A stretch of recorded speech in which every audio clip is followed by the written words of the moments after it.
السلام علیکم dear listeners, جی آپ سب کے لیے لے کر آئی ہوں ایک نیا ناول، اور یہ ناول بھی آپ میں سے کسی کا سجیسٹ کیا ہوا نہیں ہے، یہ میں نے خود چوز کیا ہے۔ اور اس کی ایک وجہ یہ ہے کہ میں نے اس رائٹر کا ایک ہی ناول ریڈ کیا تھا اور وہ مجھے بہت پسند آیا تھا۔ یہ جنون منزل عشق ہے، اور وہ ناول جو ہے بہت جلد دوسرے چینل پر اپلوڈ ہونے والا ہے، تو اسی لیے میں نے اب یہ ایک اور کہانی ان کی چوز کی ہے کہ یقیناً یہ اچھا لکھتی ہیں تو دوسری کہانیاں بھی ان کی اچھی ہوں گی۔ اسی وجہ سے میں نے یہ ناول شیئر کیا، اور یہ بہت زیادہ طویل نہیں ہے، اور میں نے تھوڑا سا ریڈ کیا ہے تو کافی دلچسپ لگ رہا ہے۔ تو دیکھتے ہیں آگے چل کر کہانی کیسی ہوتی ہے، امید ہے ہمیں پسند آئے گی۔ تو بڑھتے ہیں اپنی کہانی کی جانب، جس کا نام ہے میرا نام ہے محبت، اور اس کی مصنفہ ہیں فرحت نشاط مصطفیٰ۔ قسط نمبر 1۔ گلمینے this is not really fair, گلمہر دھار سے دروازہ کھول کر اندر داخل ہوتی ہوئی بولی تھی۔ گلمینے کے کمرے سے نکلتی سٹیریو کی آواز نے پورے گھر میں سورہ اسرافیل پھونکا ہوا تھا، مگر مجال تھی کسی کی جو گلمینے کو روک پاتا؟ یہ مجال صرف ایک بندی ہی کرتی تھی، اور وہ تھی گلمہر۔ یہاں سے دفع ہو جاؤ مہر، مجھے ابھی کسی کے منہ نہیں لگنا، گلمینے کوفت سے بولی تھی۔ آ گئی تھانے دارنی، خانویلا کے مکینوں نے گلمہر کا نام یہی رکھا تھا۔ مجھے بھی کوئی شوق نہیں آگ کی بھٹی میں منہ دینے کا، تمہارے گانے سننے کو اتنا ہی دل کر رہا ہے تو ہلکی آواز میں سن لو، پورے گھر میں کیوں بھونچال لایا ہوا ہے؟ گلمہر کڑے تیوروں سے بولی تھی۔ میرا پیپر اچھا نہیں ہوا تو باقی کسی اور کو بھی میں نہیں ہونے دوں گی، گلمینے آنکھیں بند کیے ہوئے بولی تھی۔ کل گلمہر کا پیپر تھا اور گلمینے نے اس کا پڑھنا محال کر رکھا تھا۔ پتہ نہیں میں کیوں اکا جان کی باتوں میں آ کر ادھر رہنے آ گئی، اس حاسدی خانے میں، وہاں ہاسٹل میں ہی اچھی تھی۔ گلمہر کو پچھتاوا ہوا۔ اکا جان کی بات وہ کبھی نہیں ٹالتی تھی، اس لیے ان کے کہنے پر وہ امتحان دینے ہاسٹل سے گھر آ گئی تھی۔ یہ میرا گھر ہے، میرا جو دل چاہے گا کروں گی، گلمینے اکڑ کر بولی تھی۔ یہ سب بڑی اموں کی دی ہوئی چھوٹ اور باتوں کا نتیجہ تھا۔ تم ذرا ٹھہرو، میری موجودگی میں تو تم یہ سب نہیں کر سکتی، گلمہر بڑبڑائی۔ چوکس نظروں سے کمرے کا جائزہ لیا، گلمینے کی آنکھیں ہنوز بند تھیں۔ گلمہر کو اس کی مطلوبہ چیز مل چکی تھی۔ پانی کا گلاس اٹھا کے سٹیریو پر انڈیلا، پھل کاٹنے والی چھری سے بڑی مہارت سے پلگ کو کاٹا اور اطمینان سے باہر نکل کر دھاڑ سے دروازہ بند کرتے ہوئے بولی تھی، وش یو گڈ لک گلمینے۔ خاموشی ہونے پر گلمینے نے پٹاخ سے آنکھیں کھولی تھیں۔ سٹیریو خاموش پڑا تھا۔ گلمینے اٹھ کے اسی طرف بڑھی اور غصے سے مٹھیاں بھینچ لی تھیں۔ تھانے دارنی اپنی کارروائی کر کے جا چکی تھی، کوئی روک سکتا ہے تو روک لے۔ تو قصہ اصل میں یہ تھا کہ دلاور خان کی 2 ہی اولادیں نرینہ تھیں، اور رحمتوں کا تو کوئی حساب ہی نہ تھا، بڑا پرویز خان اور چھوٹا امیرم خان۔ پرویز خان کو پڑھائی سے زیادہ زمینداری اور قبیلے کے مسئلوں میں دلچسپی تھی۔ امیرم خان اتنا ہی اس سے دور بھاگ کر کتابوں میں پناہ لیتا تھا۔ تعلیم کے لیے اسلام آباد آیا تو یہیں رہ گیا، اور شادی کے بعد بیوی کو بھی وہیں لے آیا۔ پرویز خان کو قدرت نے 4 بیٹوں اور صرف 1 بیٹی سے نوازا تھا، جبکہ امیرم خان کی 4 بیٹیاں تھیں۔ سب سے بڑی گلمہر تھی۔ بقول لوگوں کے امیرم خان اس معاملے میں بھی پرویز خان سے پیچھے رہا۔ پلوشے کو بیٹا نہ ہونے کا بہت رنج تھا، مگر امیرم خان کو نہ تھا۔ وہ اپنی 4 بیٹیوں خصوصاً گلمہر پر جان چھڑکتے تھے اور فخر سے کہتے تھے، یہ میری بیٹی 100 بیٹوں پر بھاری ہے بھلا پورے قبیلے میں اس جیسا دلیر، اور گلمہر تھی بھی ایسی۔ اخروٹی گھٹاؤں کی چھاؤں تلے نیلے سمندر جیسی آنکھیں، گلابوں کی لالی کو مات دیتے سرخ گال اور میدے میں گھلی رنگت۔ اگر اس کا روپ با کمال تھا تو انداز اور سیرت بے مثال۔ وہ پہاڑوں کی بیٹی تھی، فطرتاً دلیر اور نڈر، اوپر سے تعلیم نے سونے پر سہاگے کا کام کیا تھا۔ کوئی ناانصافی کر کے دیکھے تو صحیح، امیرم خان کی بیٹی جان ہی نکال دے گی۔ پرویز خان کے بیٹوں کے ساتھ وہ گھڑ سواری اور تیر اندازی کرتے ہوئے جوان ہوئی تھی۔ اس کے یہ انداز امو جان جو پرویز کی بیوی تھی ان کو بالکل نہیں بھاتے تھے۔ حالانکہ گلمہر صرف چھٹیوں میں ہی وادی آتی تھی، مگر امو جان کو یوں لگتا کہ ان کی راج دہانی پر کسی نے قبضہ کرنے کی کوشش کی ہو۔ ملازماؤں سے زیادہ کام نہ کروائیں، فلاں نے اتنا کام کیا اسے اناج دیں۔ امو جان کو اس کی موجودگی میں ہنٹر کو روپوش کرنا پڑتا تھا۔ گلمینے جو پوری حویلی کی لاڈلی تھی، گلمہر کے انداز پر جل بھن جاتی تھی، اور پڑھنے کے نام پہ وہ بھی اسلام آباد چلی آئی تھی۔ یہاں وہ پرویز خان کے گھر میں رہتی تھی، جبکہ مہر ہاسٹل میں رہتی تھی۔ پچھلے سال امیرم خان کاروبار کے سلسلے میں کراچی شفٹ ہوئے تھے، سو مہر کو ہاسٹل رکنا پڑا تھا، اور ایگزامز کے دنوں میں ان کے کہنے پر وہ پرویز خان کے گھر آ گئی تھی، جو اسے کسی حماقت سے کم نہیں لگ رہا تھا۔ گل مینے کی حرکتیں ناقابل برداشت تھیں۔ خیر وہ بھی گل مہر تھی۔ دل دیتا ہے رو رو دہائی کسی سے کوئی پیار نہ کرے، اور اس کی یہ درد بھری صدائیں وہاں بیٹھے سبوخ آفریدی کو قطعاً نہیں بھا رہی تھی۔ سبوخ نے کھینچ کے ایک دھپ اسے لگائی تھی۔ کیوں بے، کیا تکلیف ہو گئی ہے؟ کس نے پھر چھوڑ دیا تمہیں؟ ہائے سبوخ خانہ، پہلے ہی درد ہے بہت، اوپر سے تم بھی درد بڑھا رہے ہو۔ ہائے کوئی تو روک لو۔ دانیال عرف دانی نے دہائی دی تھی۔ بیٹا تو ہے ہی اس قابل، ایک میری طرف سے بھی لگا اسے خانہ۔ کس نے کہا ہے اسے ادھر ادھر منہ مارے؟ اور ٹیسٹ دیکھو موصوف کا، غضب خدا، کوئی ایک ماسی جو اس نے چھوڑی ہو اس ایریے کی، یہ ہے ہی اسی قابل۔ مامون کوک کا ٹن سبوخ کو پکڑاتے ہوئے بولا تھا۔ ارے مجھے بھی دو ظالموں، آگ لگی ہے، آگ کچھ تو پڑے ٹھنڈک۔ دانی کوک کو للچائی ہوئی نظروں سے دیکھتے ہوئے بولا۔ کھانے میں اور فلرٹ کرنے میں اس کا کوئی ثانی نہیں تھا۔ بالکل بھی نہیں، پہلے عزت سے پھوٹو کے چکر کیا ہے؟ سبوخ اسے گھورتا ہوا بولا۔ کہنے کو تو دانی ہاسٹل میں رہتا تھا، مگر ہر وقت وہ سبوخ کے گھر پایا جاتا تھا۔ سبوخ تعلیم کے سلسلے میں کراچی میں مقیم تھا اور ان دنوں MBA کر رہا تھا۔ میں بتاتا ہوں، وہ جو ساتھ والے بنگلے میں چھیموں خانم آتی ہیں، ان کے سانولے سلونے روپ کے یہ عاشق ہو گئے ہیں موصوف۔ ان محترمہ نے بھی جناب کی پذیرائی کی، اور آج صبح دانی صاحب نے اسے پارک میں کسی اور سے اٹکیلیاں کرتے دیکھ لیا۔ پتہ چلا موصوفہ کے شوہر ہیں، تب سے جناب کا یہ حال ہے، اور بہتری کا کوئی امکان نہیں۔ مامون رپورٹنگ کے انداز میں بولا تھا۔ او خانہ خراب یارا، سدھر جاؤ، نہیں تو تیرے تایا کو میں پیغام بھیجتا ہوں کہ جو ہیر تیرے انتظار میں بٹھا رکھی ہے اسے ودا کر دے، کیونکہ یہ کمینہ شہر میں ہی سیراب ہو رہا ہے۔ سبوخ خان نے دھمکی دی تھی۔ او خان نہ کر، تم واقعی پتھر دل ہوئے پہاڑوں کے بیٹے، یہی تو عمر ہوتی ہے یہ سب کرنے کی۔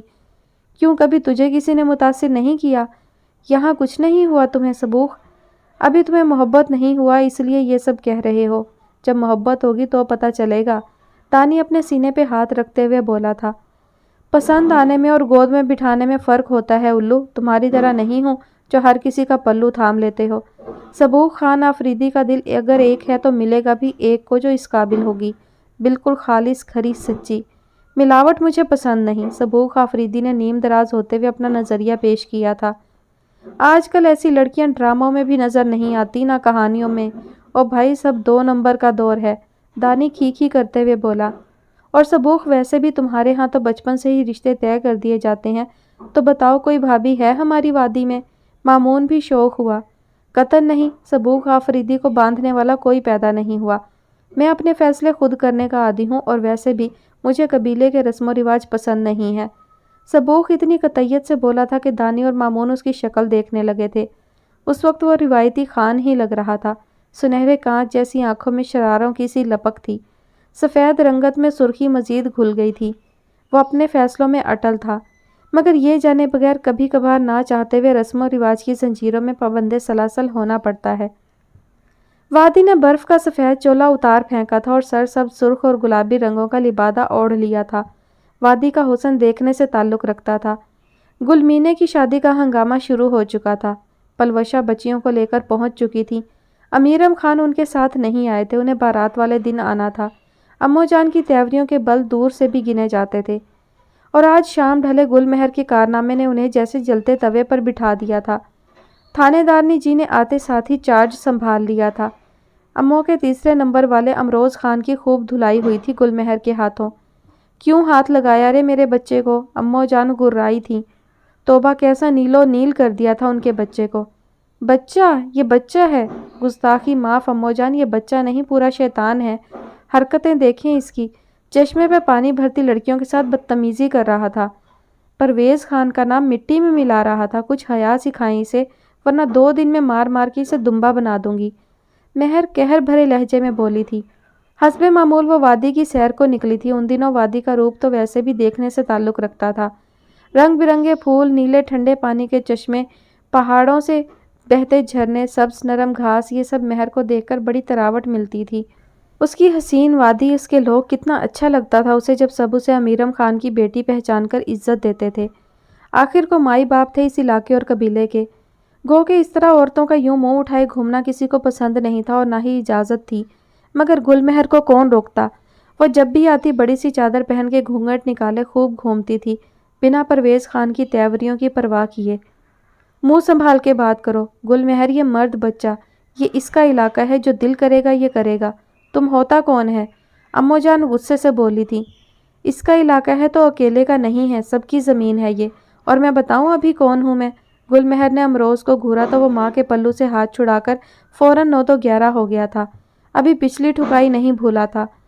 اماں جان، اگر یہ دوبارہ مجھے اس طرح بدماشی کرتے ہوئے نظر آیا تو قسم ہے ان پہاڑوں کی، کسی کھائی سے اس کی لاش نکالو گے تم لوگ، گل مہر نے دبنگ لہجے میں کہا تھا۔ اسی وقت اپنے مضبوط قدموں کی دھمک پیدا کرتا مہروز خان چلا آیا تھا۔ کیا بات ہے، کیوں رولا ڈال رکھا ہے، کون مر گیا ہے؟ وہ پتھر پھاڑ لہجے میں بولا تھا۔ ہمیشہ مرنے مارنے کا ہی سوچنا خان، کبھی کچھ تیسری بات بھی سوچ لیتے ہیں۔ دنیا کے کاروبار یوں ہی نہیں چلا کرتے، گل مہر اپنی چادر درست کرتی ہوئی بولی تھی۔ مہروز خان کی خمار آلود لہو رنگ آنکھیں دیکھ کر اسے بالکل اچھا نہیں لگتا تھا۔ کیا بات ہے مور جان، کیا تکلیف ہے اسے؟ وہ حقارت بھرے لہجے میں اس کا ذکر کرتے ہوئے بولا تھا۔ تھانے دارنی خانم آ گئی، سمجھو گیا سکون۔ ارے امروز خان کو ذرا سا مستی کرنے پہ میرے بچے کو اس نے نیلو نیل کر دیا۔ اماں جان کو مہروز سے بڑی ڈھارس تھی۔ اتنی سی مستی، خدا کا خوف کریں اماں، یہ چھوٹی چھوٹی مستیاں ہی بڑے طوفان کا پیش خیمہ بنتی ہیں۔ ابھی نہ روکا تو پھر آپ پچھتائیں گی۔ عزتیں سب کی برابر ہوتی ہیں۔ علاقے کے سردار کا بیٹا ہونے کا مطلب یہ نہیں کہ وہ کچھ بھی کرے۔ گل مہر کو تو پتنگے ہی لگ گئے تھے۔ تم مہمان ہو، مہمان بن کے رہو، مہروز خان نام ہے میرا، سارے کس بل نکال دوں گا، مہروز خان اسے گھورتے ہوئے بولا تھا۔ تو خان میرا نام بھی گل مہر ہے، آپ بھی مجھے نہیں جانتے، میں ناانصافی برداشت نہیں کرتی، گل مہر اس کی آنکھوں میں آنکھیں ڈال کر بولی تھی۔ دفع کر بچے اسے، چل آرام کر، خان بڑے خان ابھی آئیں گے تو بلا لیں گے، جب تک آرام کر لے۔ زیتون، زیتون ادھر آؤ، اماں جان نے بیٹے کو اپنی جانب متوجہ کیا تھا۔ جانتی تھی دونوں ہی پہاڑ ہیں، فضول کا طوفان آتا گھر مہمانوں سے بھرا پڑا تھا۔ غلطی ان کے اپنے بچے کی تھی۔ جی جی خانم، وہ 17-18 برس کی خوبصورت پریوں جیسا حسن رکھنے والی لڑکی تھی۔ مہروز خان کو دیکھ کر وہ اور گھبرا گئی تھی۔ کام کی زیادتی کی وجہ سے حویلی میں ملازموں کا اضافہ کرنا پڑا تھا۔ زیتون گل بھی ان میں سے تھی۔ چل خان کو ناشتہ پانی دے جلدی، اماں جان زیتون کو حکم دے کر اندر بڑھ گئی تھی۔ مہروز خان کے انداز اس پری پیکر کو دیکھ کر بدل ہی گئے تھے۔ اسے نگاہوں میں تولتا ہوا وہ اندر کی جانب بڑھ گیا تھا۔ زیتون خشک بندے کی مانند کانپنے لگی تھی۔ گل مہر کی نگاہوں سے یہ سب چھپا نہیں رہا تھا۔ گل بی بی یہاں آؤ، مہر نے نسبتاً بڑی عمر کی ملازمہ کو پکارا تھا۔ جی بی بی، گل بی بی نے کہا۔ چھوٹا خان آیا ہے، اسے ناشتہ پانی دو، زیتون گل کو میں لے جا رہی ہوں گودام کی طرف۔ مہر نے زیتون کو اپنی طرف آنے کا اشارہ کیا تھا۔ پر چھوٹا بی بی خانہ ہم کو جان سے مار دے گا، زیتون حلق تر کرتے ہوئے بولی۔ ارے ہٹو بھی، ایویں مارے گا؟ میرے ہوتے ہوئے وہ عیاشی کرے گا تو گل مہر پہ تف ہے، پھر میں ایسا نہیں ہونے دوں گی، چلو تم میرے ساتھ۔ یا تمہارا بھی دل کر رہا ہے اس شیر کی کچھار میں گھسنے کو؟ گل مہر کا لہجہ دبنگ تھا۔ زیتون نفی میں سر ہلا کے فوراً اس کے پیچھے چلنے لگی۔ آیا بڑا گجر کلچر فلموں کا ہیرو، خانوں کے نام پہ تو اس نے بٹا ہی لگا دیا تھا۔ گل مہر کو وہ ایک آنکھ نہیں بھاتا تھا۔ بھلے سے شکل میں وہ یوسف ثانی تھا، مگر اس کی حرکتیں، اوپر سے تیر کمان بنی مونچھیں اور شانے سے لٹکتے ہولسٹر میں ریوالور، زہر سے بھی برا اور کڑوا لگتا تھا وہ گل مہر کو، اور یہ زہر اس کی زندگی میں گھولنے کو تیار بھی تھا۔ گل مہر اور زیتون گودام میں داخل ہو چکے تھے۔ مہر نے بائیں کونے کا رخ کیا۔ یہ گودام کھانے پینے کی اشیاء ضروریہ کے لیے استعمال ہوتا تھا۔ چاول، اناج کی بوریاں، تیل، گھی کے کنستر اور دیگر مرچ مسالے۔ بیٹھ جاؤ زیتون، مہر اسے بولنے کے ساتھ خود بھی کونے میں پڑی چارپائی پر ٹک گئی تھی۔ اس طرف ایک بڑی سی کھڑکی تھی جہاں سے وادی میں ڈھلتی شام کا منظر دکھتا تھا۔ مہر نے ہاتھ بڑھا کے کھڑکی کے پٹ کھول دیے تھے۔ بچپن میں بھی جب پلوشیں گل غصے میں آ کر اس کی ٹھکائی کرنے کی کوشش کرتی تو مہر کا گوشہ عافیت یہی ہوتا تھا۔ زیتون چپ چاپ اس کے برابر میں بیٹھ چکی تھی۔ یہ لو کھا لو، مہر نے اس کی جانب کچھ بادام بڑھاتے ہوئے کہا جو اس نے ایک جار سے نکالے تھے، اور خود کھڑکی کی طرف منہ کر کے وادی کا نظارہ کرنے لگی۔ نارنجی سورج کی اب بس دھندلی دھندلی زرد شعاعیں ہی تھیں جن کا عکس چشموں اور جھرنوں کے پانی میں منعکس ہو رہا تھا۔ کہیں بچے اور بڑے اپنے اپنے ریوڑوں کو ہانک کر لے جا رہے تھے۔ شام ہو چکی تھی، سو کہیں کہیں سریلی مد بھری آوازوں والے پرندے بھی اب لوٹ جانے کی اڑان بھر رہے تھے۔ دور کہیں چڑیا مارے خوف کے اپنے گھونسلے میں منہ چھپائے بیٹھی تھی۔ آپ بہت اچھی ہو خانم، بالکل سبینہ کی طرح۔ زیتون کافی دیر سے اسے غور سے دیکھ رہی تھی۔ کتنی اپنی اور مہربان سی تھی نا، میں اچھی ہوں کیونکہ تم بھی بہت اچھی ہو۔ اور یہ سبینہ کون ہے؟ مہر نے اس کی طرف چہرہ موڑتے ہوئے کہا تھا۔ سبینہ ہے نہیں خانم، سبینہ تھا ہمارا بہن، ہمارا اماں کی طرح تھا وہ۔ زیتون کی آنکھوں میں نمی سی چھلک گئی تھی۔ کیا مطلب تھا؟ اب کہاں ہے وہ؟ مہر کچھ حیرانی سے بولی۔ مر گیا وہ۔ زیتون سسک اٹھی تھی۔ کیسے مر گئی؟ کوئی وجہ تو ہوگی نا؟ مہر نے اس کے شانے پر ہاتھ رکھتے ہوئے پوچھا تھا۔ چھوڑو خانم، غریب کا کیا جینا اور کیا مرنا۔ آپ بہت اچھی ہو۔ اب جائے گا نہیں تو امو خانم ہماری کھال گرا دے گا۔ زیتون اس کا سوال گول کرتے ہوئے بولی تھی، اوپر سے امو جان کا ڈر۔ چپ چاپ بیٹھ جاؤ زیتون گل، اور مجھے بتاؤ کیسے مری تھی سبینہ؟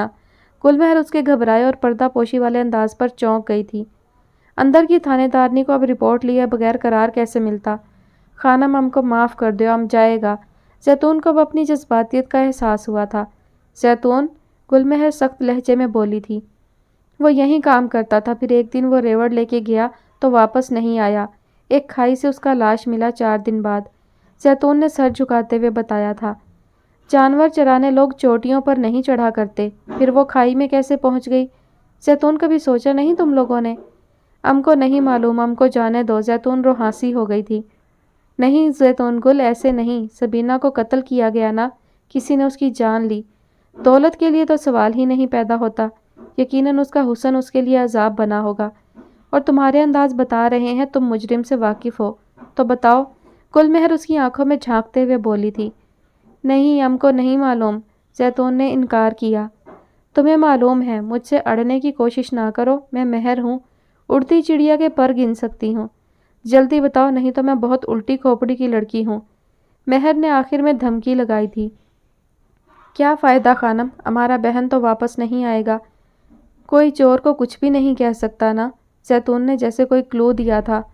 گل مہر کے دماغ میں جیسے کلک ہوا تھا کچھ، وہ جو بھی تھا یقیناً کوئی اونچی پشت اور شملے والا تھا جس کے نام نے زیتون کی زبان پر تالے لگا دیے تھے، مگر مقابل بھی گل مہر تھی جسے تالے کھولنے خوب آتے تھے۔ وہ اس حویلی سے ہی تھا نا؟ زیتون نام بتاؤ مجھے اس کا، گل مہر نے پوچھا۔ چھوٹا خانہ، زیتون کی آواز جیسے کسی کھائی سے آئی تھی۔ گل مہر تو کیا پوری وادی ایک پل کو ساکت رہ گئی تھی۔ کہاں عادت تھی یہاں کی ہواؤں کو مجرموں کا نام سننے کی۔ ان ہواؤں میں، فضاؤں میں تو نوخیز کلیوں اور گھائل خوف زدہ ہرنیوں کی مانند پریوں جیسا حسن اور سیاہ قسمت رکھنے والی لڑکیوں کی سسکیاں اور آہیں گونجا کرتی تھیں۔ تمہارے گرنے کی بھی کوئی حد ہے مہروز خان؟ گل مہر نے نفرت سے زمین پر تھوک دیا تھا۔ چپ چاپ گھر چلی جاؤ زیتون گل، تمہارے گھر میں اور کون ہے؟ مہر نے پوچھا تھا۔ ہمارا بھائی اور بھابھی، زیتون حیران سی بولی۔ تمہاری منگنی یا شادی؟ ہمارا بات خالہ کے لڑکے سے ہے، وہ وہاں وزیرستان میں ہوتا ہے۔ زیتون کچھ شرما کر بولی تھی۔ خانہ خراب وزیرستان، شادی کیوں نہیں ہوئی اب تک؟ گل مہر کچھ بدمزہ ہو کر بولی تھی۔ وہ ابھی پیسہ جمع نہیں ہوا مراد کا پاس، ورنہ… زیتون نے بات ادھوری چھوڑی، اور مہر کو ایک بار پھر اس رسم پر تپ چڑھ گئی تھی۔ اب جیسا میں نے کہا ہے گھر جاؤ اور دوبارہ اپنی شکل حویلی میں مت دکھانا، ورنہ تمہاری لاش بھی کسی کھائی سے نکل رہی ہوگی۔ مہر اسے گھور کے بولی تھی۔ زیتون چلی گئی تھی۔ مہروز خانہ شیرنی کی موجودگی میں گیدڑ کا شکار نہیں کر سکتے۔ تم صرف اب بھبکیاں مارو کیونکہ ہو ہی اس قابل، گل مہر مٹھیاں بھینچتے ہوئے بولی تھی۔ گل مہر کا دماغ بہت سی سوچوں کا مرکز بنا ہوا تھا۔ تم یہاں کیا کر رہی ہو؟ وہ لڑکی کہاں ہے؟ اسے کہا تھا نا؟ مہروز خان جو آنے والے کسی رنگین لمحے میں گم نرم بستر پر نیم دراز تھا، گل بی بی کو دیکھ کر ناگواری سے بولا۔ وہ چھوٹا خانم اپنے ساتھ لے گیا گودام میں، وہ لڑکی اس کے ہی کام کرتا ہے، گل بی بی جھجکتے ہوئے بولی تھی۔ دفع ہو جاؤ، اور یہ چھوٹی خانم، یہ کسی دن مرے گی مجھ سے۔ مہروز خان کا پارا آسمانوں کو چھونے لگا تھا۔ گل مہر کی مردانہ خصلتیں، اس کی بہادری اور منہ زوری اسے مردوں کی ہی صفات لگتی تھیں۔ بھلا عورتیں ایسی ہوتی ہیں؟ مہروز خان نے عورت کو جوتی اور ٹیشو سے زیادہ اہمیت نہیں دی تھی۔ تمہارے پر کاٹنے پڑیں گے گل مہر، شہر جا کے بہت اونچا اڑنا آ گیا ہے، مہروز خان نے تکبر سے کہا تھا۔ گل مینے کو اندر عورتوں نے گھیرا ہوا تھا، ہنسی مذاق کے ساتھ کھانے پینے کا دور بھی چل رہا تھا۔ لو آ گئی تھانے دارنی۔ کہاں تھی اتنی دیر سے؟ میں تو اب سوچ رہی تھی کہ بابا سے کہوں جا کے دیکھیں کسی کھائی میں تو نہیں جا گری گل مہر خانم۔ گل مینے کی بات پر کہا پڑا تھا زبردست سا۔ میں اگر تھانے دارنی ہوں گل مینے خانم تو یقیناً کسی کی گردن پر ہاتھ ڈالنے کی ہی تیاری کر رہی ہوں گی۔ گل مہر کی نظر اتنی کمزور نہیں کہ کسی کھائی میں جا گرے۔ ہاں، میری تیز نظر کسی اور کو پورے قد سے خود ہی کھائی میں اترنے پر مجبور کر سکتی ہے۔ گل مہر اطمینان سے بیٹھتے ہوئے بولی تھی۔ کس کی شامت آنے والی ہے گل مہر خانم؟ سفینہ نے اشتیاق سے پوچھا۔ یہ پوچھ کے تم مجرم کو فرار ہونے کا موقع دے رہی ہو سفینہ خانم؟ گل مہر ہاتھ پر مہندی کی کون سے پھول بناتے ہوئے بولی تھی۔ اس کا مطلب ہے مجرم کہیں آس پاس ہے، سفینہ نے اندازہ لگایا۔ گل مہر نے جواباً صرف ایک ہوں پر اکتفا کیا۔ دیکھو گل مہر، اگر اب تم نے میرے بھائیوں کا نام بھی لیا تو اچھا نہیں ہوگا۔ پہلے ہی امروز خان کا بھرکس نکال دیا ہے تم نے۔ گل مینے کو بھی یہ قصہ پتہ چل چکا تھا۔ او مینے، شٹ اپ! یہ روب اگر اپنے بھائیوں پہ جھاڑا ہوتا نا تو میری ضرورت ہی نہ ہوتی یہ سب کرنے کی۔ پہلے پوری بات جان لیا کرو، ورنہ شادی کے بعد اسی عادت کی بدولت نقصان اٹھاؤ گی۔ بیچارے تیمور لالا کا تو ہو گیا کام، بارود کی ڈھیری لے جا رہے ہیں۔ گل مہر اور ادھار رکھے ہو ہی نہیں سکتا تھا، اور یہ تو کھائی والی بات کا بدلہ تھا۔ گل مہر کی بات پہ ایک زوردار قہقہا لگا تھا۔ گل مینے کا چہرہ سرخ ہو گیا تھا۔ تمہیں بہت ہمدردی ہو رہی ہے تیمور سے۔ کیوں نہ ہو، قربانی کے بکرے سے سب کو ہمدردی ہوتی ہے۔ مجھے ہو رہی ہے تو کون سی انوکھی بات ہے؟ مہر مسکراتے ہوئے بولی تھی۔ لگتا ہے تم میری شادی دیکھ کر جل رہی ہو۔ کہیں تمہیں یہ خیال تو نہیں آ رہا کہ تم سے پہلے میری شادی ہو گئی؟ گل مینے نے طنز کیا۔ او مینے ہٹو بھی، ابھی میرے پاس کرنے کو بہت کچھ ہے۔ جس دن کچھ نہ ہوا نا تو شادی کر کے بیٹھ جاؤں گی۔ مجھے کوئی جلدی نہیں۔ گل مہر اس کی بات ہوا میں اڑاتے ہوئے بولی تھی۔ شادی کی دلہن ہو، اتنا پٹر پٹر اور جل جل کر نہ بولو، کیا خاک روپ چڑھے گا تم پر؟ بیچارہ تیمور خانہ کے سارے ارمان پانی میں بہہ جائیں گے۔ سیرت تو پہلے ہی گئی گزری ہے، اب تو صورت کا بھی کوئی حال نہیں۔ مہر اٹھتے ہوئے بولی تھی۔ اس سے زیادہ یہاں بیٹھتی تو گل مینے کو آج ہارٹ اٹیک ہو جاتا یقیناً۔ کیا ہو گیا ہے گل مہر؟ تم یہاں کیا یہ سب کرنے آئی ہو؟ امیرم خان جھنجھلا گئے تھے لاڈلی کی بات سن کر۔ اکا، اس میں برائی کیا ہے؟ اور آپ کو اچھی طرح معلوم ہے مجھ سے غلط بات برداشت نہیں ہوتی۔ آپ میرے اچھے والے اکا نہیں ہیں۔ گل مہر لاڈ سے ان کے گلے لگ کر بولی تھی۔ پر مہر، اتنے عرصے بعد لوٹا ہوں میں یہاں، اس طرح اچانک کروں گا یہ کام؟ دیکھو پرویز لالا کو برا بھی لگ سکتا ہے، اسی لیے میں ان بکھیڑوں سے دور رہتا ہوں۔ امیرم خان مہر کو سمجھاتے ہوئے بول رہے تھے۔ ایویں برا لگ رہا ہے؟ سردار کا بیٹا جب سردار ہوتا ہے تو سردار کا بھائی بھی سردار ہوتا ہے۔ آپ کوئی ڈاکہ نہیں ڈال رہے، اور ویسے بھی میں سب پلان بنا چکی ہوں۔ گل مینے کی بارات والے دن ہی ہوگا یہ سب۔ آپ رقم لے آئے ہیں؟ گل مہر نے پوچھا تھا۔ کل گل مینے کی بارات تھی اور امیرم خان آج ہی وادی آئے تھے، گل مہر کی فرمائش لے کر جو اس نے انہیں فون کر کے کہی تھی۔ حویلی میں ایک ہی ٹیلی فون سیٹ تھا جس پر اموں کا پہرا تھا، پر گل مہر نے انگریزی میں امیرم خان سے ساری بات کر لی تھی، بقول اموں جان کے گٹ پٹ۔ تمہاری ماں ٹھیک کہتی ہے مہر، تمہیں میں نے بہت ڈھیل دے رکھی ہے۔ امیرم خان ہار مانتے ہوئے بولے۔ تو کیا میں نے کبھی آپ کی دی ہوئی ڈھیل کا غلط استعمال کیا ہے اکا جان؟ اور یہ عورتوں کی باتوں میں آ کے ہم باپ بیٹی کا معاملہ خراب ہو جائے گا۔ پلیز اکا مان جائے نا، گل مہر نے لجاجت سے کہا تھا۔ ٹھیک ہے مہر، پر یہ بہت رسکی ہے، امیرم خان نے تنبیہ کی تھی۔ کوئی نہیں اکا، آپ ہوں گے تو کوئی خطرہ نہیں ہوگا، بس یہ آپ نے سنبھال لینا ہے۔ گل مہر نے ناک پر سے مکھی اڑائی تھی۔ اس کے بابا اس کے ساتھ ہیں تو پھر تھوڑی بہت پریشانی اسے جو تھی وہ بھی ختم ہو گئی تھی۔ ایسے ہی تو باپ بیٹیوں کا مان نہیں ہوا کرتے۔ مہروز خان کسی بپھرے ہوئے سانڈ کی مانند پورے کمرے میں ڈکرا رہا تھا، اس کا غصہ آسمانوں کو چھو رہا تھا۔ تھانے دارنی نے اس کے منہ کا نوالا اتنی صفائی سے چھینا تھا کہ وہ کچھ کر ہی نہیں پایا تھا۔ مہمانوں کی آمد پر اس نے اپنی سرگرمیاں محدود کر رکھی تھیں، ورنہ زیتون گل پہ اس کی نظر کب سے تھی، بس موقع چاہیے تھا، اور جب موقع ملا تو گل مہر اسے اڑا کے لے گئی۔ گل مینے کی شادی والے دن وادی کے 2-3 معززین اور امیرم خان نے زیتون کا نکاح پڑھوا کے اسے رخصت کر دیا تھا وزیرستان۔ اب اکھاڑ لے مہروز خان جو اکھاڑ سکتا ہے، باقی کا معاملہ امیرم خان نے پرویز خان کے سامنے سنبھال لیا تھا۔ یہ لڑکی اب مرے گی بابا جان، بس بہت ہو گیا، مہروز خان دہاڑ رہا تھا۔ او خان، کنٹرول کر اپنے آپ کو، ورنہ امیرم خان کے سامنے رہی سہی عزت بھی جائے گی۔ کیا لگتا ہے تمہیں مہر نے باپ سے تمہارے کارناموں کا ذکر نہیں کیا ہوگا؟ اس وقت کوئی بھی قدم سارے کیے کرائے پر پانی پھیر دے گا۔ غصہ تو پرویز خان کو بھی بہت تھا اس گز بھر کی لڑکی پہ، مگر وہ ساری صورتحال سمجھ رہے تھے۔ جس ہوشیاری سے گل مہر نے باپ کو بیچ میں ڈالا تھا اس نے حیران کر دیا تھا پرویز خان کو۔ مجھے پرواہ نہیں بابا، مہروز نے ایک ٹھوکر رسید کی تھی میز کو۔ پرواہ کرو، تم ہونے والے سردار ہو اور امیرم سے میں مہر کا رشتہ بھی مانگ رہا ہوں تمہارے لیے۔ دفع کرو، ایک لڑکی کے لیے اب تم کیا اپنی عزت اچھالو گے؟ پرویز اسے ٹھنڈا کر رہے تھے۔ ایک بار یہ گل مہر میرے ہاتھ لگ جائے، وہ حشر کروں گا کہ یاد کرے گی۔ شیر کے منہ سے نوالا چھینا ہے، انجام تو بھگتنا ہی ہوگا۔ مہروز خان سلگ کر بولا تھا۔ دھیرج خان، ٹنڈا کر کے کھاؤ، تھوڑا صبر کرو، پھر وہی ہوگا جو تم چاہتے ہو۔ بیٹے کے سیاہ کرتوتوں کی خبر باپ کو نہ ہو، ایسا ہو ہی نہیں سکتا تھا۔ اکا، آپ نے یونیورسٹی کا پتہ کیا؟ شادی کے چکروں میں آپ سے پوچھنا ہی بھول گئی۔ گل مہر کو یاد آیا تھا وہ سب واپسی کے لیے روانہ ہو چکے تھے۔ شادی کے ہنگاموں میں یا اپنے ایڈونچر کے چکروں میں گل مہر باز آ جا۔ بس خان صاحب، اس کی اب شادی کر دو، دن بہ دن یہ لڑکی سرکش ہو رہی ہے۔ کس نے بولا تھا پرائے پھڈے میں ٹانگ اڑائے؟ پلوشا گل کو بھی گل مہر کا کارنامہ معلوم ہو چکا تھا۔ وہاں حویلی میں تو وہ ان کے ہاتھ ہی نہیں لگتی تھی۔ کیا مورے، میں اپنی آنکھوں کے سامنے اس گیدڑ کو شکار کرتا دیکھتی، خاک نہ پھیر جاتی گل مہر پہ؟ تف ہوتا کہ میں امیرم خان کی بیٹی ہوں۔ گل مہر قہر بھرے لہجے میں بولی تھی۔ اور اکا نہ ہوتے تو میں کہاں کر پاتی۔ تھینک یو اکا۔ ایک تم اور تمہارا باپ، کیا کروں؟ پلوشا بے بسی سے بولی۔ تم یونیورسٹی نہیں جاؤ گی مہر، گریجویشن کی ڈگری تم ڈگری کالج سے لوگی۔ 17 برس کی ہو تم ابھی، یونیورسٹی کا بعد میں سوچیں گے۔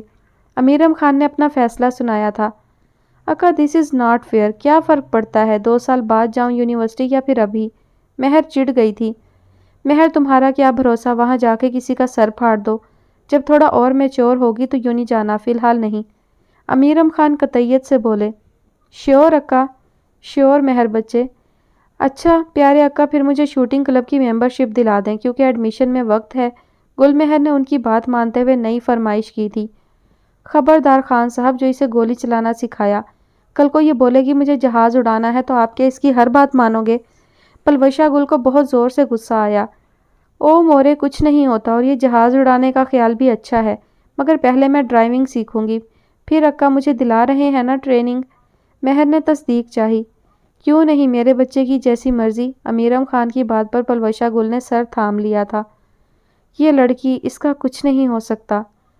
سبوخ، ارے سبوخ، لسن ٹو می، عزا شیرانی ان تینوں کی طرف آتے ہوئے بولی تھی۔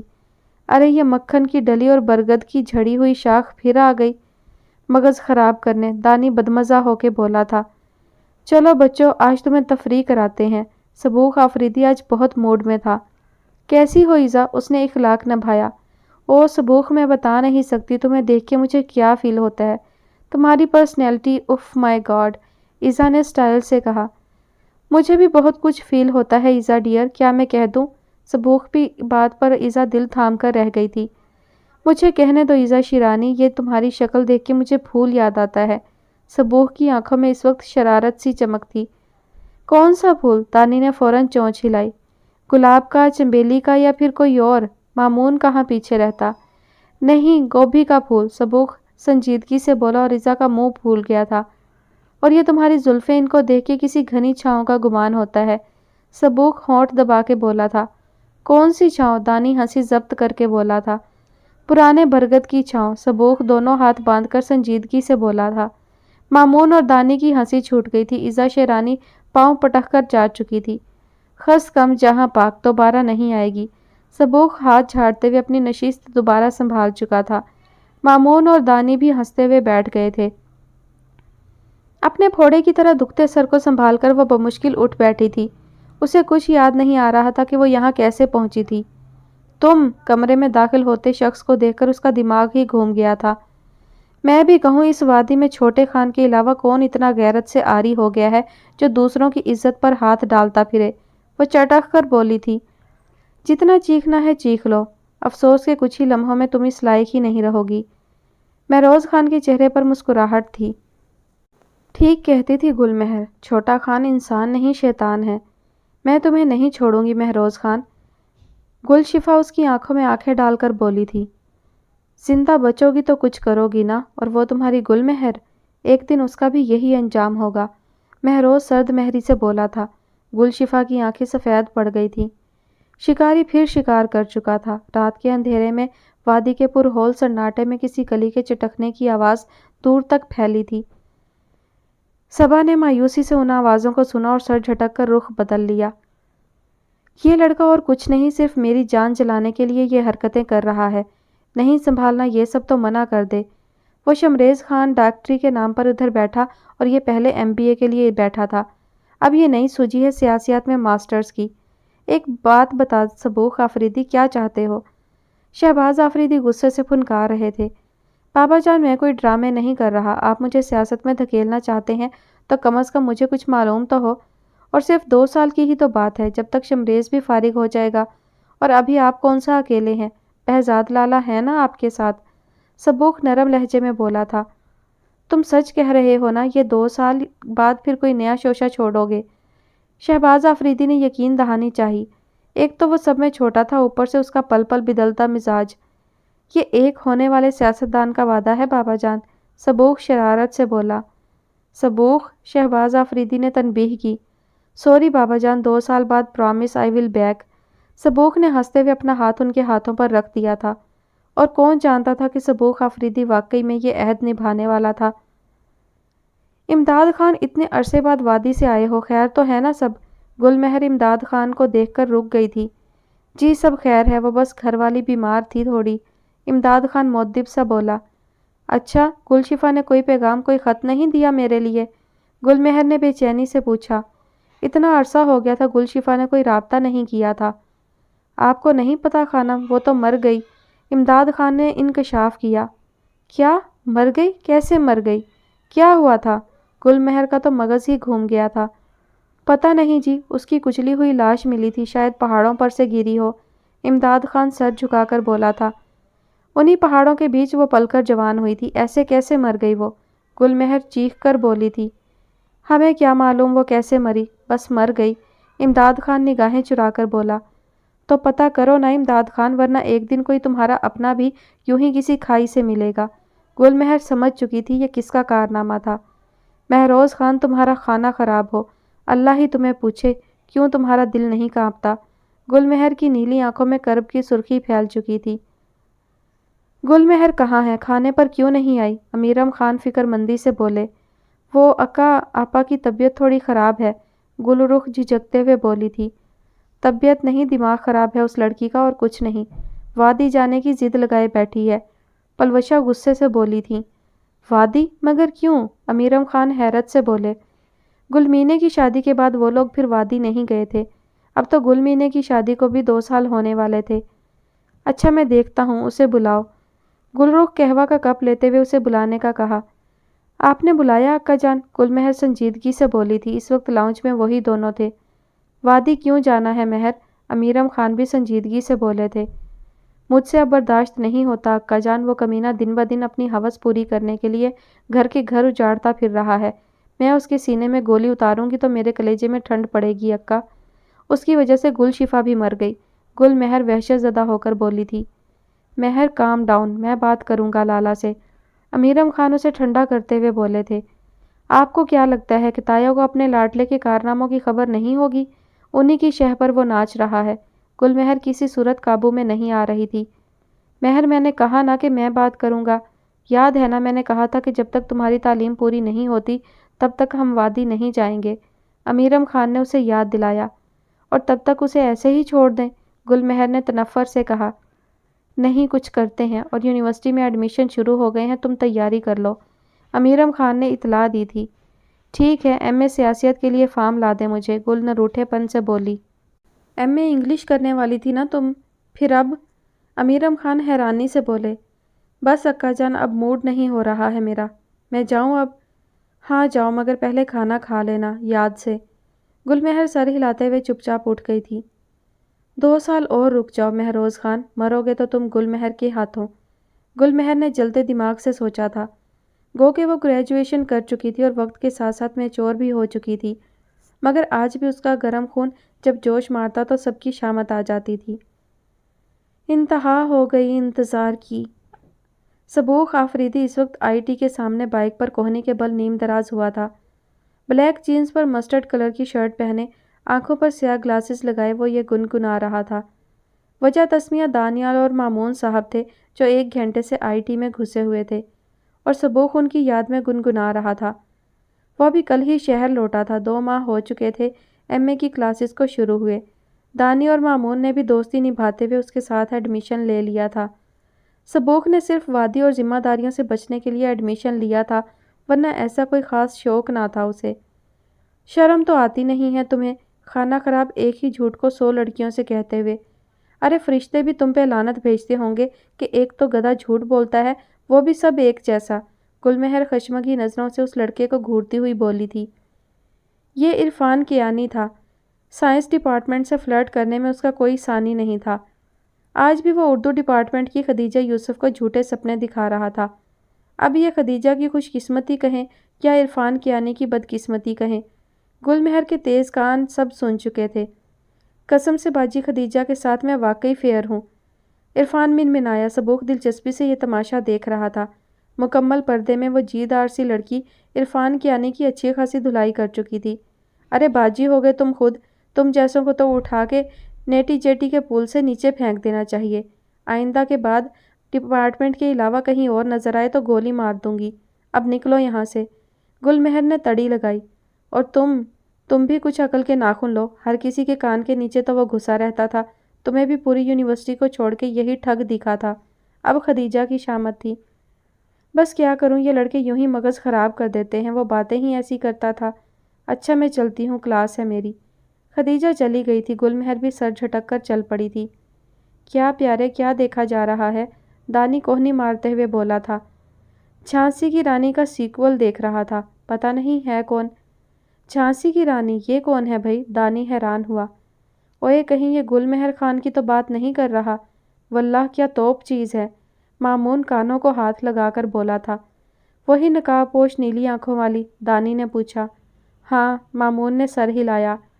جانتے ہو اسے تم لوگ؟ سبوخ نے پوچھا۔ ظاہر ہے ہمارے ہی ڈپارٹمنٹ کی ہے تو جانیں گے ہی کیوں رے جناب، پوچھ کیوں رہے ہو؟ مامون نے پوچھا تھا۔ ہمارے ڈپارٹمنٹ کی ہے؟ پھر تو دانیال صاحب اپنے سر کی حفاظت شروع کر دو، ابھی بھی محترمہ نے خاصی درگت بنائی ہے عرفان کیانی کی۔ اچھا ہے 2 سال خوب مزے سے گزریں گے، سبوخ آفریدی مزے سے بولا تھا۔ ارے وہ عرفان تو ہے ہی ایسا، مجھے کوئی خطرہ نہیں۔ پھر تم ہو نا میرے یار، مجھے نہیں بچاؤ گے؟ دانی نے مسکا لگایا۔ بالکل نہیں، غلط بات کی سزا تو ملنی چاہیے، سبوخ نے انکار کیا۔ کیسا یار ہے تو؟ دانی نے بلیک میلنگ کی۔ میں ایسا ہی ہوں، چلو اب کلاس لیں۔ اور مامون جو میں نے کہا تھا نا، وہ لائے ہو نا؟ سبوخ نے پوچھا۔ ہاں ہاں بالکل، مامون نے کہتے ساتھ جیب تھپ تھپائی۔ چلو آج کے دن کو یادگار بناتے ہیں، سبوخ آگے بڑھتے ہوئے بولا۔ اور آج کا دن کتنا یادگار ہونے والا تھا سبوخ آفریدی نہیں جانتا تھا۔ آج اس کی زندگی کا نیا باب کھلنے والا ہے۔ آج پہلی کلاس پروفیسر لقمان زبیری کی تھی۔ سبوخ بڑی دل جمعی سے بظاہر لیکچر سن رہا تھا، مگر اس کی عقابی نظریں اپنے شکار کو تاڑ رہی تھیں۔ دانی، سبوخ نے اس کی کوہنی ہلائی۔ دانی نیم غنودگی کی کیفیت میں تھا۔ وہ سامنے لیفٹ سائیڈ پیچ سکارف والی کو دیکھ رہے ہو؟ ہاں کیوں، ایک تو یہ خود اتنی ہلدی کی طرح پیلی ہے، اوپر سے سکارف بھی ایسا پہن رکھا ہے۔ دانی کو ذرا بھی پسند نہیں آئی تھی۔ ابے گھامڑ، اسے پسند کرنے کو کون کہہ رہا ہے؟ ہمارا شکار یہی ہے، مامون ہوشیار رہنا کلاس کے بعد، سبوخ نے بتایا۔ اور اگر یہ مر آ گئی تو؟ دانی نے خدشہ ظاہر کیا۔ ارے تو ہم کون سا ڈریگن پھینک رہے ہیں، کچھ نہیں ہوگا، مامون نے تسلی دی۔ کلاس ختم ہوئی، سبوخ نے مامون کو اشارہ کیا۔ مامون نے جیب سے کچھ نکالا، ٹہلتا ٹہلتا اپنے شکار کی طرف بڑھا اور اپنا ٹاسک پورا کر کے واپس آ گیا۔ اب دیکھنا اس کی شکل، دانی کو سوچ کے ہی مزہ آ رہا تھا۔ ایکسکیوز می مس، یہ آپ کے بیگ کے اوپر کیا ہے؟ سبوخ نے اسے روک کر اشارہ کرتے ہوئے پوچھا۔ اس لڑکی کا نام یمنا تھا اور دانی کی سوچ کے عین مطابق یمنا صاحبہ نے ایک زوردار چیخ ماری تھی۔ مامون نے اس کے بیگ پہ 2 پلاسٹک کی چھپکلیاں چپکا دی تھی۔ یمنا آنکھیں بند کیے بددستور چیخ رہی تھی۔ سبوخ کے چہرے پہ بڑی مسرور انگیز مسکان تھی۔ بڑے دنوں بعد آج اس نے اپنے موڈ کے مطابق مستی کی تھی۔ دانی کے جناتی کہے رکنے کا نام ہی نہیں لے رہے تھے۔ پھر گل مہر کا دماغ خراب ہوتے بھی زیادہ دیر نہیں لگی تھی، ان کی ٹھیک شامت آئی تھی۔ او خانہ خراب، چیخ مارنے سے پہلے یہ تو دیکھ لو کہ چھپکلی اصلی ہے کہ نکلی۔ توبہ، لڑکیوں کا نام ہی خراب کر دیا۔ اور تم تینوں شرم کرو، گل مہر گھورتے ہوئے بولی۔ کیوں جی، ہم نے کیا کیا ہے؟ دانی دانت نکالتے ہوئے بولا۔ تم لوگوں کو کس نے بولا ہے ہر جگہ اپنی فوٹو لگاتے پھرو؟ اور صرف دو اس بڑے شیطان کی کیوں نہیں لگائی؟ گل مہر نے چھپکلی کو ان دونوں سے مشابہت دی۔ چھپکلیاں تعداد میں صرف دو تھیں، یعنی مامون اور دانی، اس لیے مہر نے ایسا کہا تھا۔ صبوح کا قد ان دونوں سے نکلتا ہوا تھا۔ دانی کی ہنسی کو فوراً بریک لگا تھا۔ مطلب ہم چھپکلی کے جیسے ہیں؟ دانی صدمے سے بولا۔ ظاہر ہے تبھی تو اپنے پوسٹر لگاتے پھر رہے ہو، گل مہر شانے اچکا کر بولی۔ اب آپ زیادتی کر رہی ہیں، مامون نے کہا۔ زیادتی؟ اور مسٹر ابھی میں نے کچھ کہا ہی نہیں ہے۔ آئندہ کے بعد اگر تم لوگوں نے کوئی ایسی حرکت دوبارہ کی تو تم لوگوں کو کاکروچ بنا کے کسی اصلی چھپکلی کو کھلا دوں گی، سمجھے؟ گل مہر نے تڑی لگائی اور دھپ دھپ کر کے چل دی۔ توبہ، یہ تو پوری تھانے دارنی ہے، مامون کانوں کو ہاتھ لگا کر بولا۔ او خانہ، آج تو مروا ہی دیا تھا، دانی صبوح کی طرف مڑتے ہوئے بولا، جس کے لبوں پر دھیمی دھیمی مسکان تھی۔ او ہیلو، وہ پٹھانی لطیفے نہیں سنا کر گئی جو تو مسکرا رہا ہے، وہ دھمکی دے کے گئی ہے، دانی نے کہا۔ اچھا، مجھے تو لگا جیسے ویرانے میں بہار آ گئی ہے۔ کیا؟ او بھائی، طبیعت تو نہیں خراب ہو گئی؟ مامون حیرانی سے بولا۔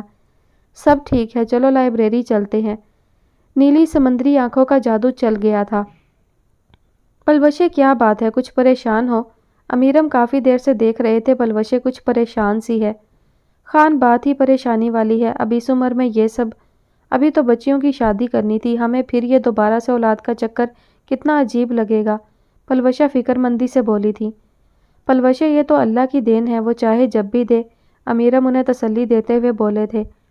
پر بچیاں کیا سوچیں گی؟ ہماری بچیاں اللہ کے فضل سے بہت سمجھدار ہیں اور یہ کوئی انوکھی بات تو ہے نہیں۔ تم فکر نہ کرو، امیرم نے انہیں اطمینان دلایا تھا۔ اتنے برس بعد خدا ایک بار پھر انہیں اولاد سے نوازنے جا رہا تھا۔ پلوشہ پریشان تھی مگر امیرم پرسکون تھے۔ آپ نے پرویز لالا کو کیا جواب دیا؟ پلوشہ کو خیال آیا تو پوچھ بیٹھی۔ جواب کیا دینا، مہر کبھی راضی نہیں ہوگی۔ فی الحال میں نے بھائی کو ساری صورتحال بتا دی ہے، امیرم خان نے بتایا۔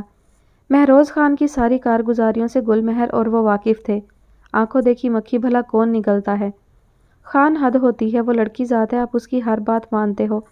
ہمارے ہاں بھلا کب لڑکیوں سے اس طرح پوچھتے ہیں؟ پلوشہ کو پسند نہیں آیا تھا۔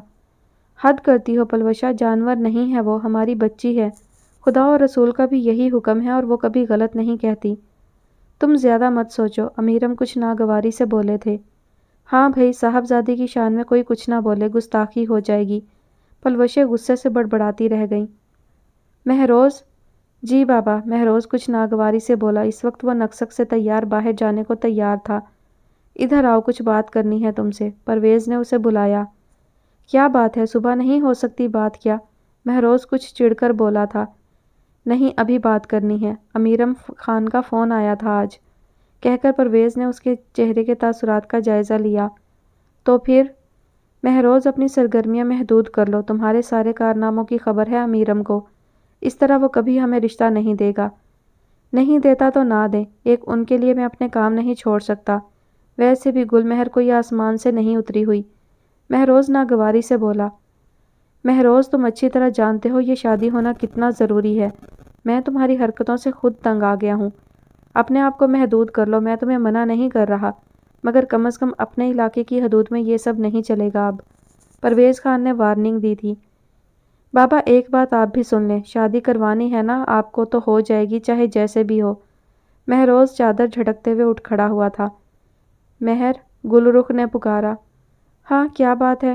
مہر بال سلجھاتے ہوئے بولی تھی، رات کو سونے سے پہلے وہ نہاتی ضرور تھی۔ ایک بات پوچھوں؟ گل رخ بیڈ گراؤنڈ سے ٹیک لگاتے ہوئے بولی تھی۔ کیا بات ہے رخ، کچھ پریشان ہو؟ آئینے میں گل رخ کا عکس دیکھتے ہوئے گل مہر نے پوچھا تھا۔ تم یونی جاتی ہو کہ یونی کی دنیا سچ میں بہت حسین ہوتی ہے؟ گل رخ نے پوچھا۔ یہ کیسا سوال ہے بھلا؟ گل مہر حیرانی سے بولی۔ بتاؤ مہر، اگر تمہیں لگتا ہے کہ یونی لائف اس لیے خوبصورت ہے کہ ہمیں ڈیلی ہوم ورک نہیں ملتا اسکول کی طرح، یا لرننگ لیسن نہیں ملتا، تو ایسا کچھ نہیں۔ یونی لائف ایک ڈیفرنٹ سٹیج ہے، پریکٹیکل لائف میں انٹر ہونے کے لیے ہیلپ فل۔ اچھا، مگر کیا؟ مہر نے پوچھا۔ تم ڈانٹو گی تو نہیں؟ گل رخ نے پوچھا۔ تم بتاؤ تو صحیح، مہر کچھ چونک گئی تھی۔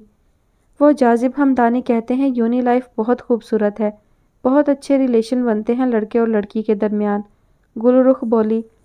یہ جاذب کون ہے بھائی؟ مہر نے پوچھا۔ ہمارے فزکس کے پریکٹیکل ٹیچر، گل رخ نے بتایا۔ حد ہے بھائی، ایسے لوگوں اور ان کی سوچ کی وجہ سے تعلیمی اداروں کا تقدس پامال ہو رہا ہے۔ شرم آنی چاہیے انہیں جو یہ بات کرتے ہیں۔ اور یہ تم اتنا گہرائی میں کیوں سوچ رہی ہو؟ گل مہر نے پوچھا۔ مہر، وہ مجھے دیکھ کر ہی ایسی باتیں کرتے ہیں، میرا دل نہیں کرتا اب اسکول جانے کو، گل رخ نے بتایا۔ شاباش، گل مہر کی بہن ہو کے تم ڈر رہی ہو۔ گل مہر کو غصہ ہی آ گیا تھا۔ میں اس سے نہیں، بدنامی سے ڈرتی ہوں مہر۔ میں ڈرتی ہوں کہیں اس کی لچھے دار باتوں میں آ کر نہ الجھ جاؤں، پھر بابا کا کیا ہوگا؟ گل رخ تھکے تھکے لہجے میں بولی۔ بیٹی ہونا بھی بہت بڑی ذمہ داری ہوتی ہے۔ تمہیں پتہ ہے گل رخ، یہ جو نامحرم مرد کی محبت ہوتی ہے نا، یہ مکڑی کے جالے کی طرح ہوتی ہے۔ ایک بار اس میں جو اتر جاتا ہے ہمیشہ کے لیے اس میں پھنس جاتا ہے۔ لاکھ کوشش کرو نکلنے کی، بظاہر نرم مگر اس کی مضبوط گرفت آزاد ہی نہیں ہونے دیتی۔ ہمارے پورے وجود پر ثبت ہو کے رہ جاتے ہیں اس کے نشان، دور سے ہی پہچانے جاتے ہیں اور مرنے کے بعد بھی رہائی نہیں ملتی۔ ہمارا وجود اسی جالے کی گرفت میں ہی گلتا رہتا ہے۔ گل مہر کمبل درست کرتے ہوئے بولی۔ گل رخ یکٹک اس کا چہرہ دیکھنے لگی تھی۔ گل مہر کے چہرے پہ اس وقت بہت نرم اور گداز سا تاثر تھا۔ مہر، کبھی تمہیں اس جالے نے اپنی گرفت میں لینے کی کوشش نہیں کی؟ گل رخ نے پوچھا۔ وہ لڑک پن سے نوجوانی کی سرحد پر قدم رکھ رہی تھی۔ اس عمر میں یہ سب بہت فیسینیٹ کرتا ہے، کسی کا نگاہ بھر کے دیکھنا، کسی کا سراہنا، کسی کا یوں ہی مسکرا دینا۔ میرا دھیان اگر کبھی ہچکولے کھانے بھی لگتا تھا نا گل رخ تمہاری عمر میں، تو اکا جان کی بات میرے کانوں میں گونجتی تھی۔ مہر بچے، میں نے تمہارے لیے یہ ننھی سی کرن روشن کی ہے، اب اسے شمع کرنا ہے یا بجھا دینا ہے، اس راستے پر چل کر دوسروں کی رہنمائی کرنی ہے یا پھر پیچھے آنے والوں کے لیے بند گلی رکھنی ہے، یہ فیصلہ تمہیں کرنا ہے۔ رخ، اکا کی یہ نصیحت میں کبھی نہیں بھولتی، مجھے جہالت کے اندھیرے مٹانے ہیں۔ میرا ایک غلط قدم میرے بعد آنے والیوں کے لیے زندگی اور عذاب کر دے گا جو مجھے منظور نہیں۔ گل مہر اتنی خود غرض نہیں، گل مہر صاف گوئی سے بولی۔ اور اگر کبھی کوئی ایسا آ گیا تو؟ گل رخ نے سوال کیا۔ ان راستوں پر کچھ نہیں ہے گل رخ، اس لیے ایسے سوال نہ کرو، اب سوتے ہیں، رات بہت ہو گئی ہے۔ گل مہر کھڑی ہو گئی تھی، کسی کی سنہری کانچ جیسی آنکھیں دھیان میں آئی تھیں۔ گل مہر نے سر جھٹک کر آنکھیں موند لی تھیں۔ رات اپنے پر پھیلا چکی تھی، چاندنی قطرہ قطرہ پگھل کر رات کو روشن کر رہی تھی۔ سرد ٹھنڈی ہوا کے جھونکوں میں کہیں کہیں گلاب اور موتیے کی بھینی بھینی مہک نے ماحول پر سحر طاری کر دیا تھا۔ سبوک نے ایک گہری سانس لے کر گلوں کی مہک اندر اتاری۔ ہوا اٹکیلیاں کرتے ہوئے اس کے سنہرے بال ماتھے پر بکھیر رہی تھی، اور ان لمحوں میں کسی مانوس اجنبی کو سوچنا کتنا اچھا لگتا ہے۔ سبوک کے دل کے تار آج پہلی بار کسی کو دیکھ کر بج اٹھے تھے۔ پہلی بار اسے احساس ہوا تھا محبت کی نرماہٹ کا، اور یہ محبت ہوئی بھی بھلا کس سے؟ صاحبزادی گل مہر خانم سے، جس کا ہر انداز اسے پتھر ظاہر کرتا تھا۔ سبوک 1 ماہ سے اسے دیکھ رہا تھا۔ بظاہر وہ چپ چاپ اپنے کام میں مگن رہتی تھی، لیکن جہاں کوئی کسی سے پنگا لیتا تو مہر کے اندر کی تھانے دارنی فوراً جاگ جاتی تھی۔ سبوک کو وہ نامحسوس انداز میں مسحور کرتی جا رہی تھی، کوئی کشش سی تھی جو اسے مائل کر رہی تھی۔ تو بالآخر سبوک خان آفریدی کے دل میں محبت کے نام کا پھول کھل چکا تھا۔ یہ گل رخ تیار نہیں ہوئی اب تک؟ پلوشا نے گل مہر سے پوچھا۔ نہیں۔ کیوں؟ ایگزام ہونے والے ہیں اس کے، اور یہ ویسے بھی آپ کی طبیعت خراب ہے تو گھر میں کسی کو تو ہونا چاہیے نا۔ گل مہر ناشتے کے برتن سمیٹتے ہوئے بولی۔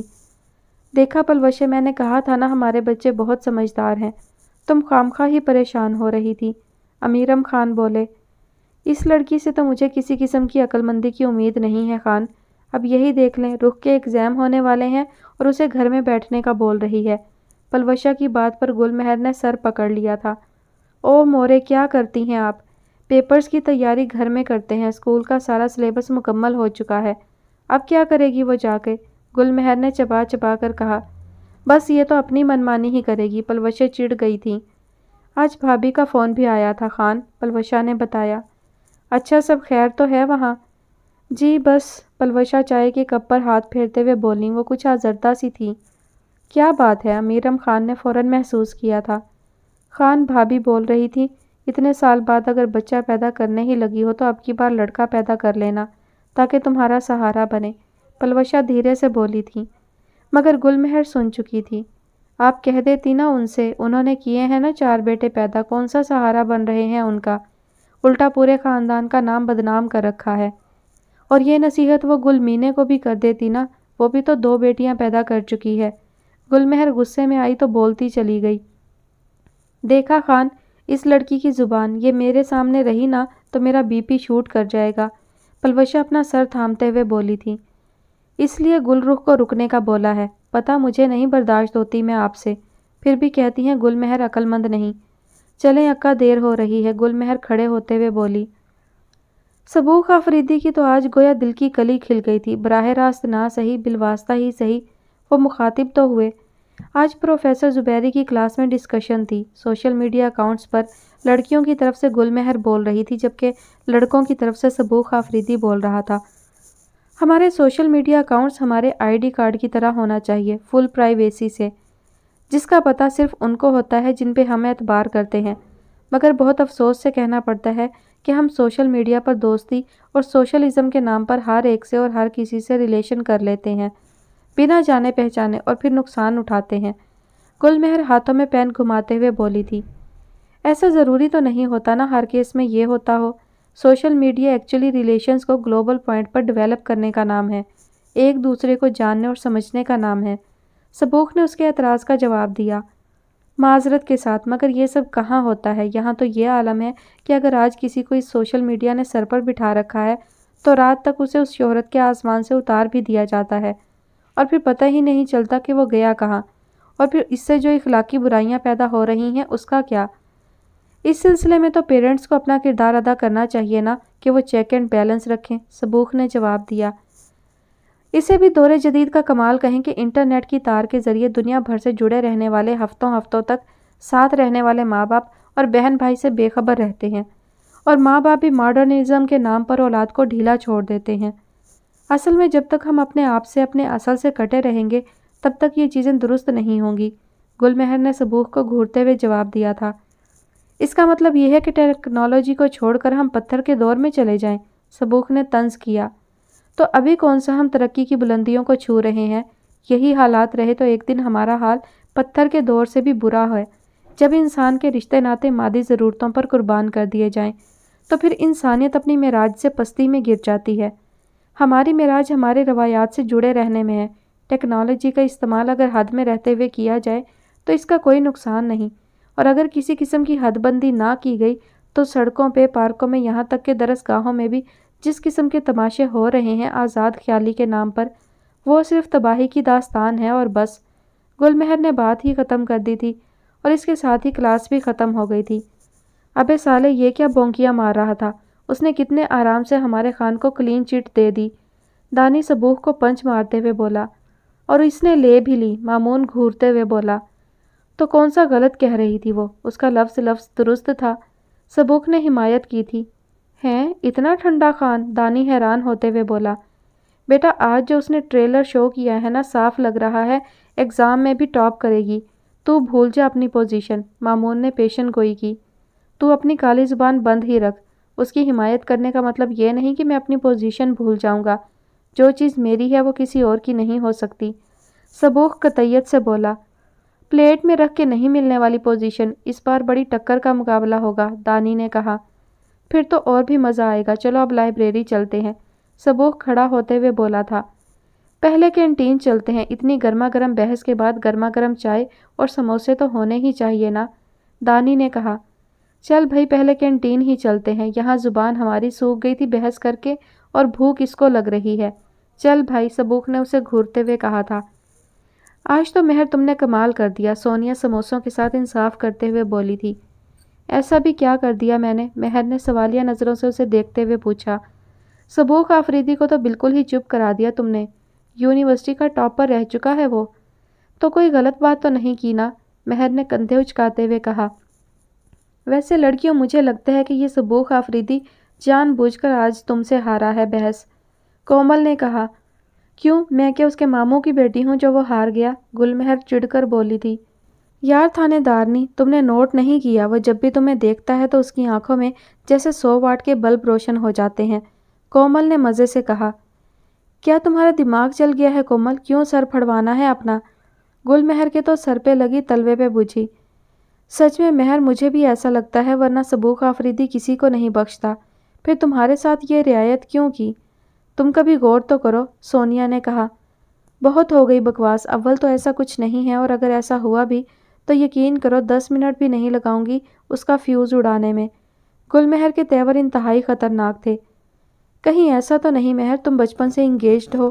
آخر تم لوگوں کے ہاں ایسا ہی ہوتا ہے نا؟ کومل نے پوچھا۔ ایسا کوئی سلسلہ نہیں، میرے اکا جان ان رواجوں پہ کان نہیں دھرتے، اس لیے ایسا کچھ نہیں، گل مہر نے کتاب بند کرتے ہوئے کہا۔ اس کا مطلب ہے سبوخ آفریدی کا چانس بن سکتا ہے، سونیا شرارت سے بولی۔ سونیا، گل مہر نے ناراضگی سے کہا۔ یار اس میں ناراض ہونے کی کیا بات ہے؟ اگر وہ رشتہ بھیجتا ہے تو تم دونوں کی شادی ہو بھی سکتی ہے، جبکہ تمہارے اکا بھی خاصے ماڈرن ہیں۔ ماڈرن ہونے کا مطلب یہ نہیں کہ اکا ہر کسی کا رشتہ قبول کرتے پھریں، اور ویسے بھی یہ ان کی مرضی ہے، جو اکا فیصلہ کریں گے وہی میری زندگی کا فیصلہ ہوگا، گل مہر سادگی سے بولی۔ مطلب تم سبوخ کے حق میں ووٹ نہیں دو گی اگر ایسا ہوا؟ کومل نے پوچھا۔ جو ہے نہیں، تم لوگ اس بارے میں کیوں بحث کر رہی ہو؟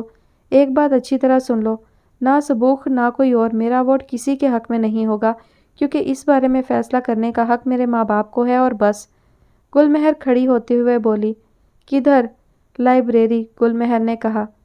اوہ، خان صاحب بھی ابھی لائبریری کی طرف گئے ہیں، جاؤ بھائی ایک ملاقات اور سہی، سونیا شرارت سے بولی۔ شٹ اپ، مہر نے اسے گھورتے ہوئے کہا اور چلی گئی۔ کومل، اس لو سٹوری کا کیا ہوگا؟ یہ تو پٹھے پہ ہاتھ نہیں رکھنے دے رہی، سونیا نے کہا۔ کچھ تو ہوگا ہی، بس جو بھی ہو اچھا ہی ہو، کومل نے دل سے کہا تھا۔ لیٹس سی، سونیا سوچتے ہوئے بولی، نظریں دور جاتی ہوئی مہر پر تھیں۔ دل کیا کرے جب کسی سے پیار ہو جائے۔ یہ صرف گانے کے بول ہی نہ تھے، سبوخ آفریدی کے دل کی آواز بھی تھی۔ پکار تھی بصد شوق، تمنا تھی بصد احترام گل مہر کے لیے، اور گل مہر اس وقت جیسے ضبط کی کڑی منزلوں سے گزر رہی تھی۔ اپنی طبیعت کے برخلاف اس نے خاصا کنٹرول کر رکھا تھا۔ وجہ صرف اتنی سی تھی کہ وہ کسی قسم کا تماشا نہیں چاہتی تھی، اور نہ ہی لوگوں کو موقع دینا چاہتی تھی۔ خود اس کی اپنی دوست نے دعویٰ کر چکی تھی کہ سبوخ آفریدی گل مہر کی محبت میں گوڈے گوڈے ڈوب چکا ہے، اور آج اس کا عملی مظاہرہ بھی کر رہا تھا۔ موسم نہایت حسین ہو چکا تھا، چلچلاتی دھوپ کب سیاہ بادلوں کے پیچھے روپوش ہوئی پتہ ہی نہ چلا۔ گرم لو کے تھپیڑے ٹھنڈی مد بھری ہوا میں بدل چکے تھے، اور بارش کی کنمن جاری تھی۔ اس موسم میں کلاسز ہونے کا سوال تو پیدا ہی نہ ہوتا تھا، سو کچھ کیفیٹیریا میں تھے اور کچھ کلاس میں ہی گروپس کی شکل میں اپنی سرگرمیوں میں مگن تھے۔ سبوخ آفریدی اپنے گروپ کی فرمائش پر گانے سنا رہا تھا، اور اس کا مخاطب کون تھا وہاں موجود سب کو سمجھ آ رہا تھا اور دکھ بھی رہا تھا، مگر وہ انجان سی بنی اپنی فائل پر جھکی ہوئی تھی۔ ارد گرد سے بے خبر سونیا نے گل مہر کو ٹہوکا دیا۔ کیا تکلیف ہے، کیوں تنگ کر رہی ہو؟ گل مہر دہاڑی تھی۔ دیکھو سب کتنے مزے سے انجوائے کر رہے ہیں، اور ایک تم سڑا سا منہ بنائے بیٹھی ہو کتابوں میں سر دیے، سونیا منہ بنا کر بولی۔ ہاں تو میں نے کب روکا ہے تمہیں؟ جاؤ تم بھی جاؤ اور جا کے 3-4 تانے لگا لو۔ حد ہو گئی، یونیورسٹی کو کوک اسٹوڈیو بنا رکھا ہے، گل مہر تپ کر بولی تھی۔ او تو اصل پرابلم گانے سے ہے، ویسے یار بیچارہ اتنا اچھا تو گا رہا ہے، اب تم بھی رحم کرو اس پر اور 1-2 پھڑکتی ہوئی تانے لگا ہی دو، کومل پین جھٹکتے ہوئے بولی تھی۔ سبوخ آفریدی اب چین آئے میرے دل کو دعا کیجیے گا رہا تھا۔ جذبات کے اظہار کا انتہا سے زیادہ فضول طریقہ نکالا ہے لوگوں نے۔ گل مہر خانم کا دل اگر ہر راستے کے بیچ میں رکنے لگ گیا تو خاک نہ پھر جائے مجھ پہ۔ گل مہر اٹھ کھڑی ہوئی، اس سے زیادہ برداشت نہیں کر سکتی تھی۔ کلاس اب کوئی اور ہونی نہیں تھی، سو اب وہ گھر جانا چاہتی تھی۔ کم از کم دماغ تو اور خراب نہیں ہوگا، ورنہ آج کے دن یہ سبوخ آفریدی اس کے ہاتھوں قتل ضرور ہوگا۔ کہاں چلی؟ سونیا نے پوچھا۔ گھر۔ بٹ یار رک جاؤ، قسم سے اتنا مزہ آ رہا ہے، سونیا جھومتے ہوئے بولی۔ یہاں رکی نہ تو آج قتل ہو جائے گا مجھ سے، اس لیے میرا جانا ہی ٹھیک ہے، گل مہر سنجیدگی سے بولی۔ ایک خاموش سی نگاہ سبوخ پر بھی ڈالی تھی، اس ایک نگاہ میں نامعلوم سا شکوہ تھا، گلہ تھا، شکایت تھی۔ سبوخ آفریدی رک سا گیا۔ محبت کرنے والے یوں سرعام اظہار تو نہیں کرتے، گل مہر کا ہر انداز یہی شکوہ کر رہا تھا۔ سبوخ بے ساختہ چپ ہو گیا، پھر ایک دھیمی سی مسکان اس کے جامد لبوں پر ٹھہر گئی تھی، تو گویا وہ بے خبر نہیں تھی۔ مورے کہاں ہے رخ؟ مہر نے ہل ہل کے یاد کرتی گل رخ سے پوچھا تھا۔